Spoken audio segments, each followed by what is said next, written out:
If you've ever found yourself spiraling down a late night rabbit hole of what am I meant to do and why haven't I found it yet? And let's be honest, who hasn't? Then you're in the right place. I'm Theresa White, career clarity expert and 5-time certified career coach, and I'm here to help you navigate the question of how to find a career that truly lights you up. On Career Clarity Unlocked, we're all about those light bulb moments.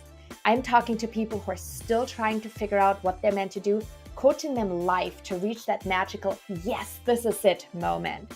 And we'll also hear from those who've already found their dream careers and figure out exactly how they did it. Whether you're looking for inspiration or actionable advice on finding a career you love, I've got you covered. Time to unlock some career clarity. Let's dive in.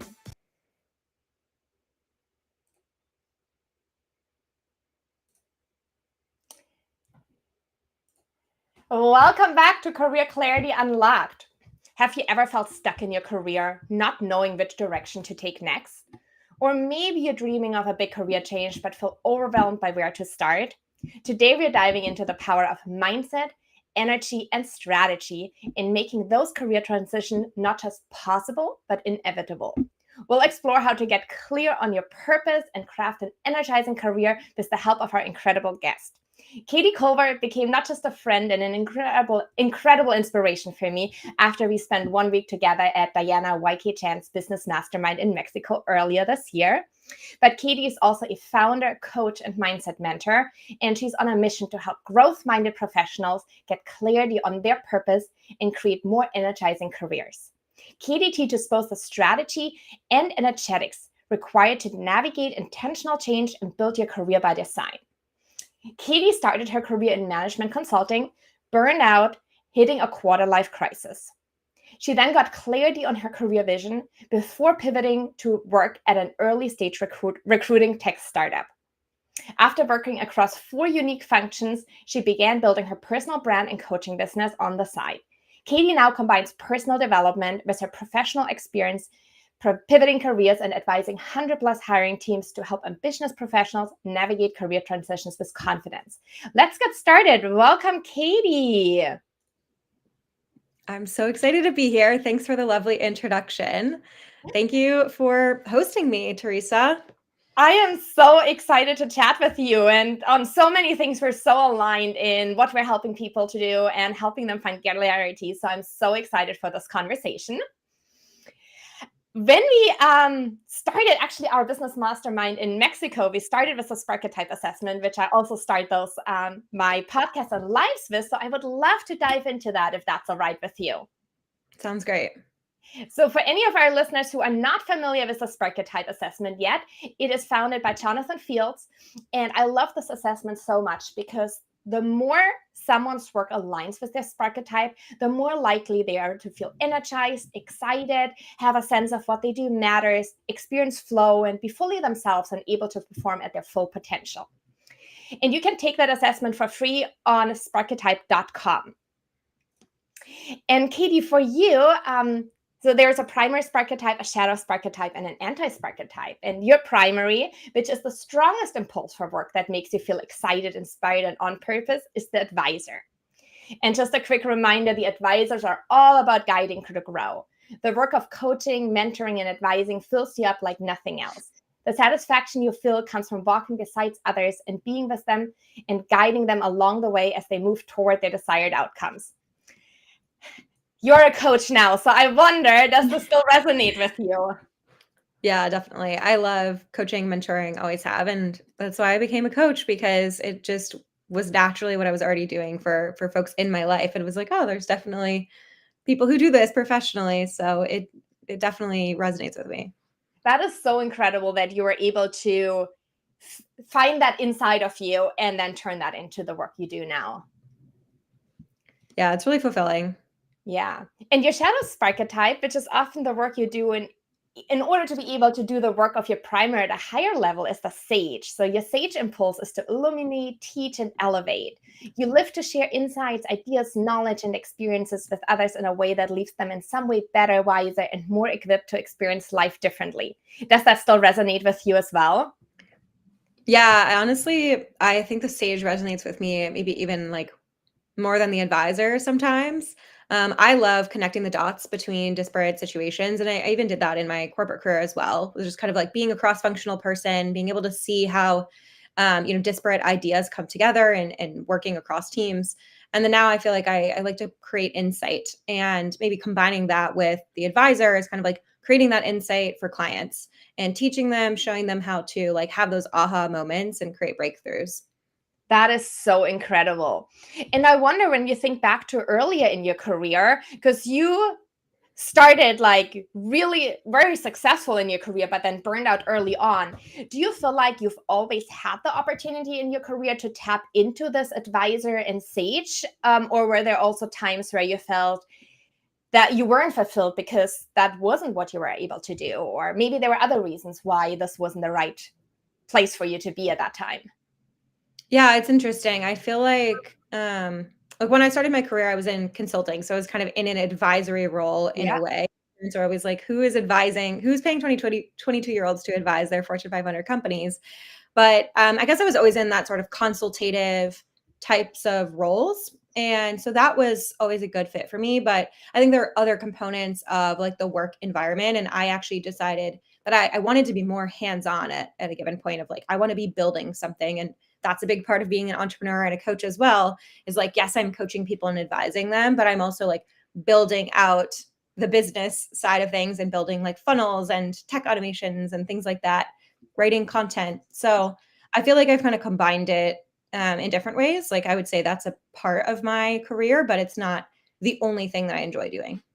That is amazing. I love, and I agree with you that being an entrepreneur is, I love it so much because there's so many components to it. It's not just doing one thing. So you literally wear every hat there is in a business. Yeah, I've always done roles that are wearing many hats, and I think for that reason, it has been, there's never been one clear path for me. I've always been about carving my own, and a lot of the clients I work with as well don't feel like they have one clear path. They're kind of like generalists who can choose whatever, and whatever they're going to put their energy into, they're going to crush it, but they just don't know where to put that energy. And so that's why clarity becomes so important of figuring out, where do I want to channel my energy? Where do I want to put all of this attention that I typically give to work, so that it feels good for me and you're energized by the end of the workday rather than drained. 100%. I'm so with you on it. All starts with clarity, right? If we don't know where we want to go, how we're going to ever get there? I Yeah. wonder, when I shared your introduction, you shared that, or you had mentioned that you got clarity before pivoting your career. How has that? How did that look for you personally? That's a great question. Somebody asked me this yesterday as well. I really felt super lost because my goal for so long had just been to get promoted, maybe go to grad school, get an MBA, and then manage people. Like I had no idea what sort of path my career would look like. Coming from consulting, it was not, specialized in any way in one specific area. And I picked up this book called The Quarter Life Breakthrough, and it's shaped a lot of how I think about work. It's by this guy, Adam. I'm looking at it now. Adam Smiley Polzwalski. And he essentially guides you into defining what is meaningful work to you and what is the case for doing meaningful work. And he introduced to me this idea of jumping lily pads instead of climbing ladders. And that has always really resonated with me. I actually shared that on another podcast I was on too. And they were like, oh my God, we've never heard this before. But the idea that you can jump to a new lily pad for work, not just climbing up the rung of a ladder. And so for me, I like went to a coffee shop every weekend, and I really took the time to do the self-reflection on what is meaningful work to me. What does that look like? What would I do if I was unafraid to fail? And it was really clear to me at that time that I wanted to be an entrepreneur. I wanted to have a personal brand based service business. People always say, how the heck did you know that at that point? And back when I was in high school, I wanted to be a like motivational speaker, a personal development person. And I think I'd always had this idea of building a business based on your personal brand and what you can teach and help people with. And I had no idea that would be career coaching until I actually went through the pivot myself after I got that clarity and was like, oh, I can now help other people who are struggling with the same problem. And that's why I do the work I do today. Oh my God, I love that so much, Katy. And I love the idea of jumping lily pads, because our society is so linear, right? Like we grow up thinking like, oh yeah, you just get into one job and climb the corporate ladder, but that's not the right thing for everyone. Like That's not it Yeah. for everyone. And And it's okay to jump. it's actually like the career paths we have now, so many people creating content on any topic you want and creating a business around that even is just like unheard of, 15, 20 years ago. So it's pretty cool that you can create your own path in whatever direction it is. And it all starts with knowing what direction do you want to go in. I think people are really scared, I find, of making the wrong choice Yeah. and getting behind in their career as a result. And so maybe we could talk about that fallacy as well. Absolutely. And that just brings me, when I looked for a title for our episode and I thought about you, forget playing it safe jumped to my mind. I was like, that resonates so for me when I think about you. And you've done that throughout your career. And as you said, so many people are afraid of making the wrong move or making a sideway move when that wasn't what they intended to do. Or maybe they have like Yeah. this dream that you had inside of you of being a motivational speaker, but then our rational brain says like, no, like that is just a dream, like, no. How did you for yourself be like, okay, I'm not playing it safe and staying in consulting the rest of my life because I started here? How were you like, okay, forget playing it safe, I'm gonna do me? Yeah, I think, the I am the same person that I was a long time ago, but also very different at the same time. Like the version of Katie who sat there and was like, "Oh my God, I don't want to get promoted. What do I do with my life?" I was the most perfectionist, like type A person who was really scared to let anyone else down around me. I was really scared of, failure. Honestly, I avoided it at all costs. And people would always like the worst interview question to me was, "Tell me about a time you failed," because I did everything in my power to never fail. And it was actually really important that I joined a startup before I started a business because it taught me that you need to fail. And if you're going too slow because you're trying to iterate without feedback, like you are failing the company. It is better for you to put something out there that's tested out, get the feedback, and then iterate. And I am still a perfectionist at heart. I still really care about the quality of my work. And, it's something that I actually have to fight every day as an entrepreneur. But I'm so much more risk willing. My old founder, the founder of my past company, talked about being risk willing versus risk averse. And founders and entrepreneurs are risk willing people. And so I've really kind of had to reframe risk for myself and frame the greater risk as being stagnant, not going after the thing I want and having regret around that. And so I think I've just become a much more like, let me figure it out kind of person, forget playing it safe. Let me take action in a way that's like for the plot sometimes of like, how do I want to tell the story of my life back one day? Do I want to say that I was scared to go after what I really wanted, or do I want to say that I gave it my all and that there is worth pursuing?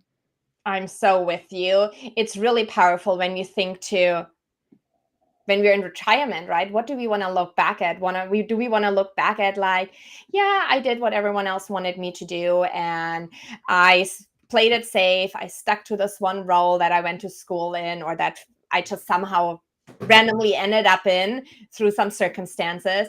And I got promoted there. I was never happy. I dreaded work every day, but it felt like what I had to do. Or do you want to look back at your life and be like, I took a risk and I did what I truly wanted to do, and I was happy. And that, Yeah. yeah, The way I also like to think about risk, since I do think that, inherently people are seeing change as risk a lot of the time, is, oftentimes I think we will not actually make the change until you see the greater risk as staying the same yes, and seeing that cost of not changing. And yeah. it's okay if that takes a while and you hit that breaking point of like, all right, it's time. I'm ready to put it into gear and make a change now. So I think it's interesting how it's not that it's any less risky. It's just you change the view of it. And it's a perception thing. Yeah, I agree. And I just read a really powerful quote, and I don't remember it exactly, but the essence is that if you stay in limbo, you make a decision to stay in limbo. You make the Mhm. decision to not take action. So not taking action is also a decision you're making. And that can be a really big aha for people because a lot of people are stuck in limbo and they're like, I don't like where I am, but it just feels like my comfort zone is a safe space and maybe one day I'll make a change. But you are actually actively making a decision like, okay, I'm going to stay where I am.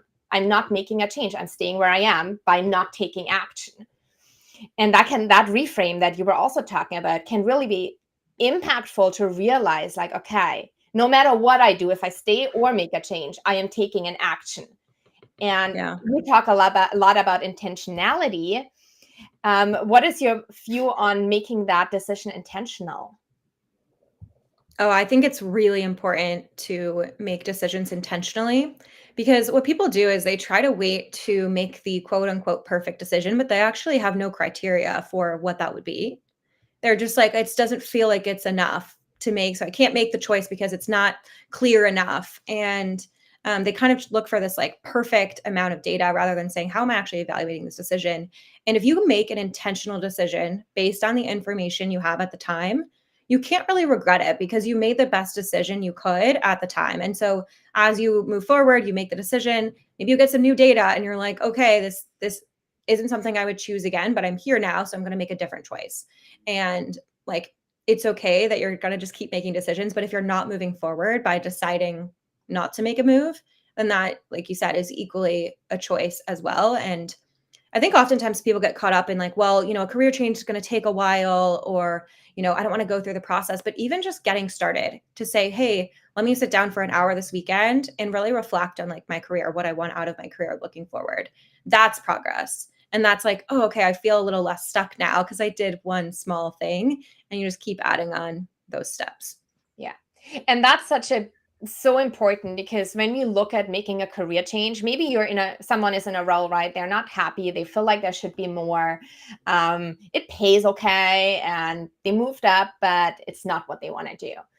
But then you think about like, okay, if I want to make a career change, it just feels like this huge, enormous mountain that you're like, I don't even know where to start and how to climb this mountain.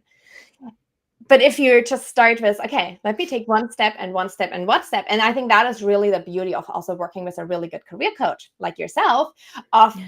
having someone tell you like, okay, this is one step to take. This is one step to take. You don't have to climb that whole mountain today. We're just taking it step by step, and I'll guide you every step. And that suddenly becomes manageable. And you suddenly be like, oh yeah, I can do this. And yes, there are opportunities that are exciting. Yeah, exactly. I think one of the other main benefits of working with a coach, at least how I work with my clients, is, I encourage people to get clear on that career vision as step one. And I have a process specifically to do that. But where people often go wrong, and I talk to a lot of prospective clients who are in this place of, I kind of know what I want, but I'm scared to commit to it. So I'm going to apply to things and pursue and entertain all of these things that I don't really want. And that fear blocks people from moving forward and leaves them in, it's not quite limbo, but it's waffling stage of like, well, I kind of want this, but I'm not committed to it. And that lack of commitment leads to lack of action. The commitment itself is the action associated. And so one of the things that I help people do is like build not just clarity in their professional path and where they want to go, but conviction.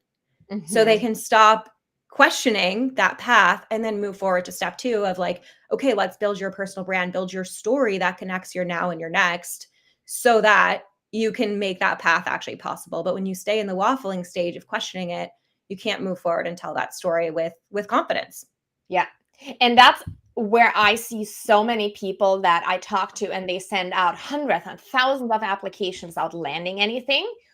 Most of the time when you drill it down, it is because they're in that waffling stage and they Yeah. don't know really what they want. So they're not going 100% into that direction. And there's everywhere a little bit. And that employers can feel that and nothing sticks. And then maybe you'll get a role out of 1,000, maybe one application sticks, but it's not really the one you truly want. And that cycle continues for people because they're afraid. They don't know how to get clarity because no one teaches you. Yeah. And then it's the conviction too. So yes, I'm totally aligned with you on that. My step one is career clarity. And my guarantee to all my clients is you get clear on your career in 30 days. And then we're moving forward. And a lot of times clients go and be like, oh, but maybe. It's like, okay. we're not stuck in this for the rest of Right. our lives, right? We're just looking for the next step. So we identified this is the right next step for you, and you feel good about it. So let's move forward on that. And if 2 years from now you want to change, by all means do it. But that conviction and being Yeah. like, yes, this is the direction I want to go in, and I'm giving it my all is so important. Right. Yeah, kind of to piggyback off that, I did a career clarity launchpad masterclass back in June. And as part of that conversation, I talked through how, clarity is kind of like this nebulous thing, right? Like a lot of people think, oh, it's just this next job title that I'm getting after. And that's part of it. But the bigger picture of getting clarity is really understanding yourself, Mhm. understanding where you get your energy from, how you want to design your workday. And the job titles of like that core JD of like your day-to-day life and work might look different, but you're going after the same type of work. And I also talk to people about like there's different phases of clarity. There's kind of like, what do you want long term? Like maybe you don't have that tomorrow, but like you're kind of clear on like this longer term direction of like generally what you want 5 years away to look like. And then the second step is like, okay, well, what do you want to do next that's going to get you closer to that longer term vision? You might have a few hypotheses of like maybe this path, maybe this path, this path. In order to narrow down, you got to talk to people, do research online. There's so much content and information about different paths. And then you narrow back down once you have that like final, okay, we're going with this type of job at these types of companies. This is my intersection point.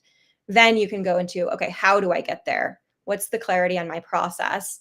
And standing out to the companies that I'm going after, et cetera, and like getting into the nuts and bolts of the job search. But if you just pick the next job title, I often find that people end up very lost in 2 years again because they're like, oh, this isn't it either. I thought it would be this thing, but it's not. Yeah, I agree. It comes down to what energizes and what drains you for me. If you are able to identify, okay, what are the things that really energize me and fill me, that's when our lives becomes meaningful and we can really step into our full purpose. And then, as you said, the job titles, they can change, but as long as you can stay true to that, and for me that's solving problems. I'm going back to the Sparketype where I'm the scientist. I love solving problems. As long as I'm in roles where I can spend the majority of my time solving problems, I'll be as happy as can be. Maybe that will change, I don't know, but that's the core. And I wonder for you if that is sharing knowledge and advising. If as long as you stay true to that, maybe things around that can shift. Yeah, I think for me, so I recently read The Big Leap, and it's funny, I do this a lot with books. I didn't finish it. Like I had the aha moment, and then I like went and did something with it, and I need to go finish the book. But it's kind of about identifying for yourself, like what is that. I'm not going to explain it very well because I didn't finish the whole book, but like you can be in your zone of genius. But it's like really jumping into that next phase of like, what is that thing that for you is like really lighting you Yeah. up? And I identified for me that it is about kind of like taking separate ideas and creating these aha moments for people. And like I said, I kind of have done that through, working on cross-functional projects and kind of like strategy roles. I've also done that in coaching and helping people connect the dots and say, oh my gosh, I didn't see it that way Yeah. before, and creating perspective shifts. So, I don't know. I think 100%. someday when I'm a speaker and a writer in the future, like I will be creating aha moments. Yeah. That's kind of the Creating aha moments. And that's the essence of the advisor in the sage. So that so aligns with, and you're really carrying that through your career, creating aha moments. And then the environment can shift, right? You've done that in different capacities, and maybe it will shift in the future, who knows? But finding that core of what lights us up is so important. Yeah, totally. I was wondering, going back to a little bit earlier in your career when you hit the burnout, and that's something I see with clients that come to me who are suffering from severe burnout, is that we lose that spark. We lose what makes us come alive. Everything becomes just gray. How did you navigate that for yourself? And I don't know how that journey looked for you, but was that a challenge for you as well? And how did you move through that? Yeah, I was super burned out. I've been super burned out, I think, twice in my career. And a definition of burnout that there's a guy named Paul Millard. He's a writer, and he has a book called The Pathless Path, which I highly recommend to people who want to carve their own paths. But he talks about the definition of burnout as being in misalignment, where you might not be working a million hours. Like there's that kind of burnout where you're like, the lifestyle alignment's not there. Like I'm physically can't work another hour. I have some friends in that position, but there's also the kind of burnout where you're just like, my goals are so misaligned Yeah. with where I'm headed right now that I just feel like it's almost like losing hope in a way. Yeah. And I think I had a little bit of a combination of those things, to be honest with you. And I started by, taking the time to say, okay, I feel pretty bad. Let me do this clarity work. So I would spend some time on the weekend doing the reflection, and I started job searching. But the reason why I talk about waffling is because I waffled a lot. I knew where I wanted to go. I knew I wanted to go into early stage company, but I didn't know at all how to do that. So I was just kind of taking whatever opportunities would come to me from like bigger tech companies. And for me, like I ended up eventually getting I remember it was like just before Christmas in 2020, I think. Yeah, 2020. And I felt horrible. I had gotten an offer for a company that I was like, seems like a good company, but I just wasn't excited about it. At the same time, I desperately was like, I need out of this role. And I made a really hard decision to say no to the offer and commit to going all in on like pivoting into startups. And I decided to join a community for people who are startup job seekers. And I'm a big believer in, having group support as you're going through the job search. And that changed the game for me. It changed everything. I decided to go on a sabbatical for 3 months, and I threw myself into this community. I was like one of the most active people. I met tons of people who are in the startup tech world, completely built a network from basically zero through that. Started writing on Twitter. That was the first time I was like writing in public, building my personal brand, and came alive again through that experience. It was during the pandemic, and there wasn't a lot of social activities. I was doing all of this from my apartment in New York, and built some really strong friendships from that, but also learned how to navigate the job search process. And that was a transformational experience in my life, because had I not gone through it, I wouldn't have joined the recruiting tech startup that I did. And I wouldn't now be doing this work because I experienced it for myself.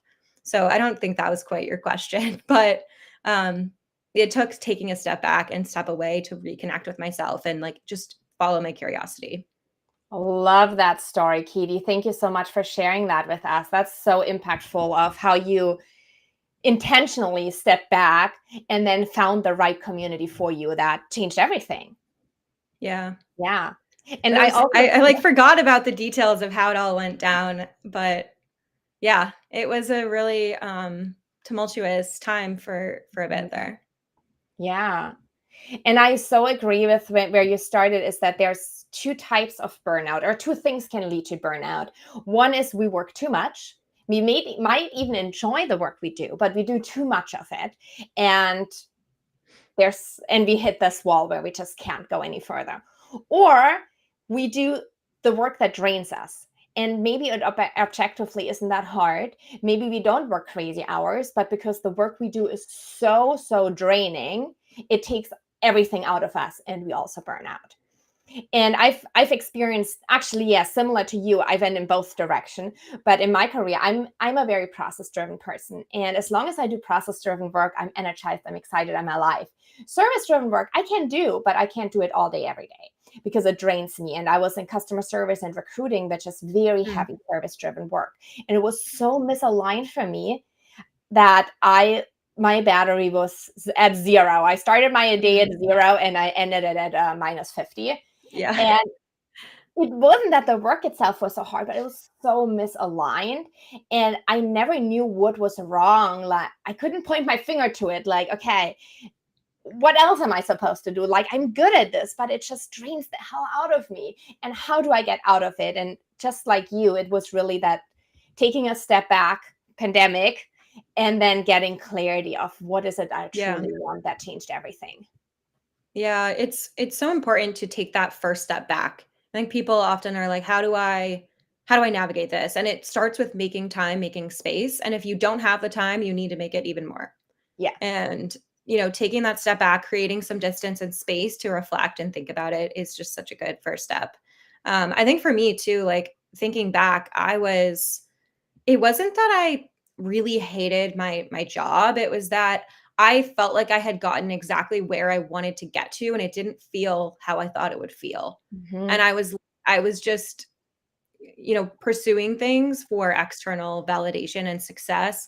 And I was pursuing things I thought were interesting, but it just made me realize that like that deeper purpose needs to come from within. And it's not something that you necessarily have to go and find. It's something that you create. I think a lot of people can resonate with what you just said is you go after what you thought you wanted and then you get there and it doesn't feel like the way you thought it would feel. It still has that this is all there is feeling to Yeah. it, or isn't there Yeah. supposed to be more? And I wonder, there's probably a lot of people in that situation and they feel stuck there because they got to where they actually wanted to be, but then it's not what they envisioned it to Mhm. be. And a lot of times, all these limiting beliefs we hold play into it. And I know that is something you also talk about. What are some of those common limiting beliefs that you hear from professionals you work with, and how do you help overcome them? Yeah, that's a great question. So, I've talked to a lot of people on some sales calls in the past week that are kind of in this exact situation of just like, I've had all this success, it doesn't feel so hot anymore. Um, and one of the big beliefs that comes up for people is like, I've worked hard to get this external success, probably income growth that I wanted. And is it possible for me to really find something that feels good and is still going to pay me a lot? Yeah. Yeah. And in certain fields, it is going to be pretty hard, depending on like if you're, private equity at age 24, it's going to be pretty hard for you to find that in another industry.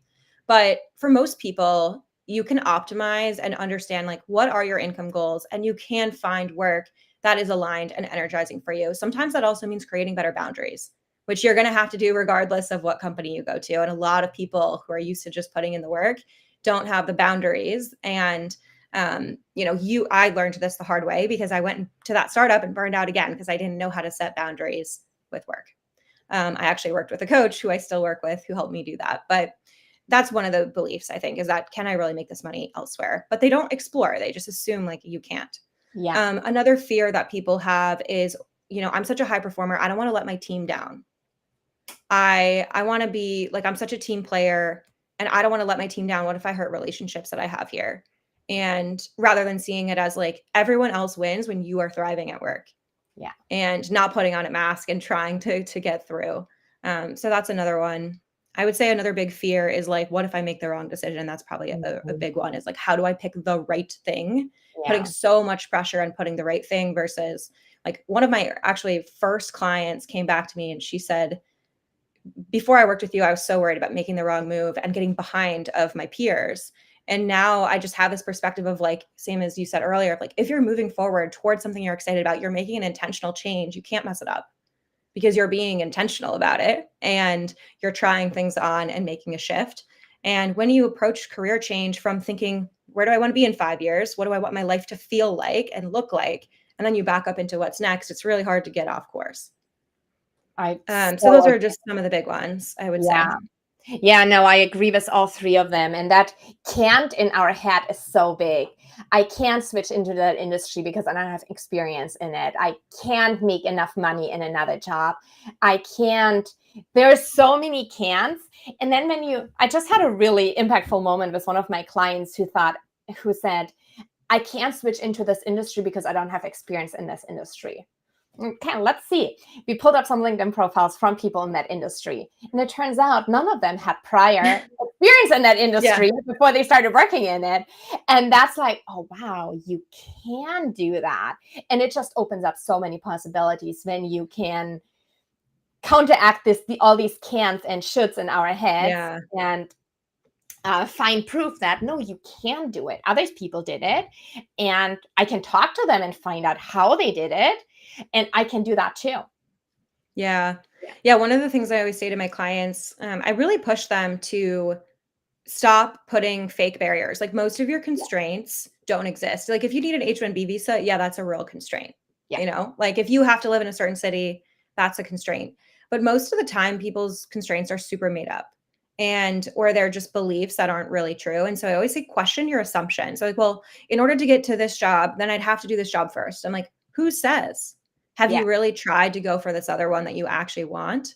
And I really try to hold people to this idea of like, when you commit to something, you will find a way. So when you stop in the how is this like, can I do this? The waffling stage of like, I'm not committed.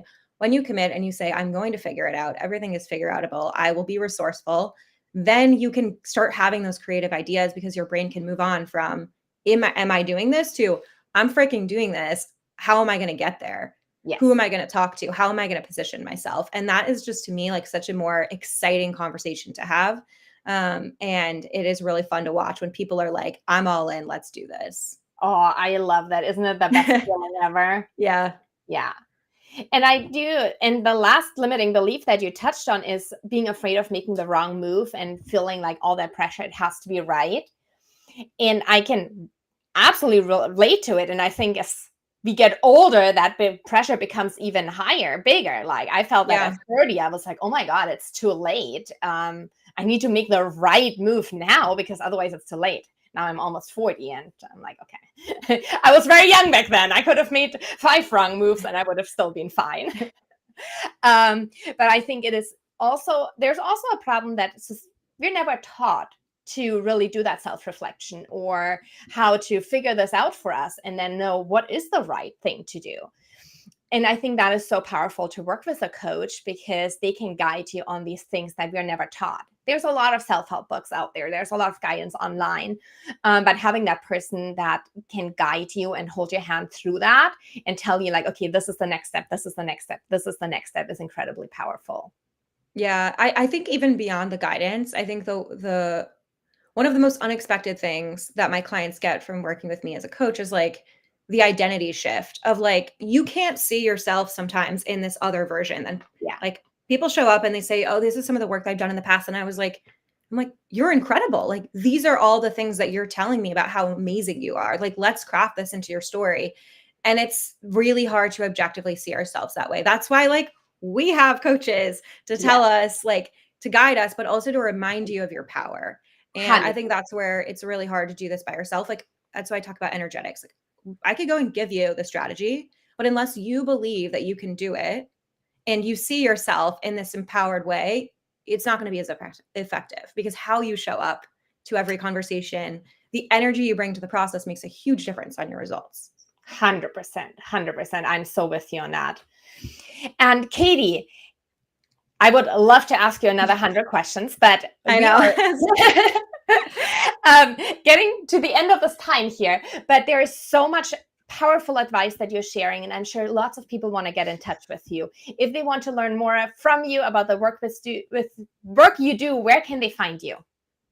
Yeah, so I mean, I'm always here on LinkedIn. I would say the best thing to do is just check out my profile, shoot me a DM. My DMs are open. I'm always down to chat. I also have a newsletter, and you can read all of the past versions on my website. So it's a great way to kind of get more intel and do a deeper dive. Perfect. So I'll include that in the show notes and you can see it here on the screen. Website is katyculver.co. You can also find you on Instagram at katy.culver and on LinkedIn, you're at Catherine Culver, correct? Yes, that's right. I just have always had that as my URL. I don't post on Instagram yet, but if you want to follow me, feel free. Eventually, I'll start posting there too. Awesome. And that is it for today's episode with Katy. Thank you so much for being here with us today. I hope that you are feeling inspired and ready to believe in the possibility of finding your dream career. And remember that it's not just about getting clear on what's next, but it's really about that bigger picture of aligning your mindset, your energy, and strategy so you can truly make that happen. And if you are ready to take the next step in your career journey, please DM me the word clarity and learn how I can help you. And thank you so much for tuning in, everyone. Make sure that you follow me on LinkedIn. I'm at Theresa A. White. And make sure that you follow me so that you don't miss next